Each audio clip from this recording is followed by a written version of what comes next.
বলছে না মায়েরা বলছে এতটা আশা করিনি বাবা, আমি অনেক দূর থেকে এসেছি, আমি ভেবেছিলাম অন্য কিছু, কিন্তু এখানে দেখছি অন্য কিছু। হরে কৃষ্ণ। কি হবে বাবা? ভগবানকে কিছু দিলে দুহাত উজাড় করে দিতে হয়।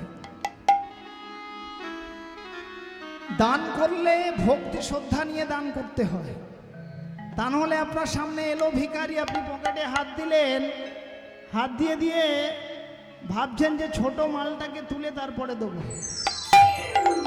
5 টাকার কয়েন, 10 টাকার কয়েন, 2 টাকার কয়েন আছে তো বাবা, 1 টাকার কয়েনটাকে খুঁজবেন, পাছে যদি 10 টাকার কয়েনটা উঠে যায়।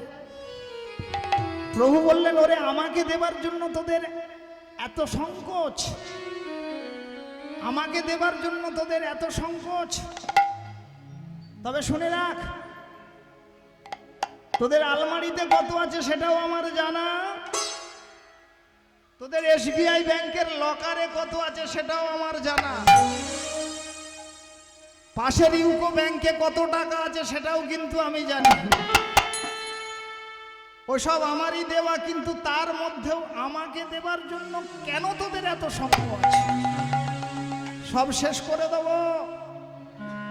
যদি আমাকে দেবার জন্য সংকোচ বোধ করিস, সংসারে এমন একটা কানা ফল পাঠাবো, সারা জীবন শেষ হয়ে যাবে। হরি বল হরি বল।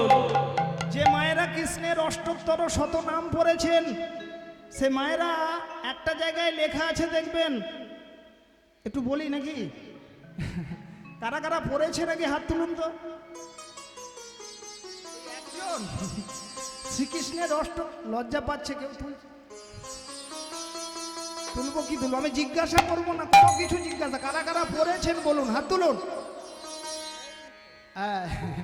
এবার দেখবেন এক জায়গায় লেখা আছে, ওরে ফল রূপে পুত্র কন্যা ডাল ভাঙিয়া পড়ে, ফল রূপে পুত্র কন্যা ডাল ভাঙিয়া পড়ে, ফল রূপে ডাল ভাঙিয়া পুত্র কন্যা লাগে। আর ফল রূপে পুত্র কন্যা ডাল ভাঙিয়া পড়ে, আরে ফল রূপে পুত্র কন্যা ডাল ভাঙিয়া পড়ে। সংসার আর কাল রূপে সংসারেতে পক্ষ বাসা করে, কাল রূপে সংসারেতে পক্ষ বাসা করে, কাল রূপে সংসারেতে পক্ষ বাসা করে, কাল রূপে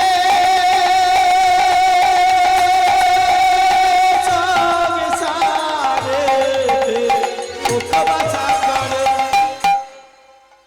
বললে তোদের সংসারে এমন একটা কানা ফল পাঠাবো, কাল রূপে ফল রূপে পুত্র কন্যা ডাল ভাঙিয়া পড়ে।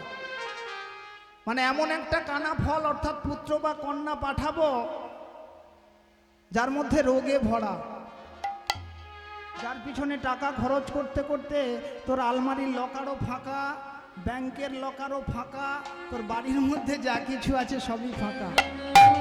যদি আমাকে দেবার জন্য তোরা সংকোচ করিস, তাই আমাকে যদি দিতে হয় সব কিছু উজাড় করে দিতে হয়।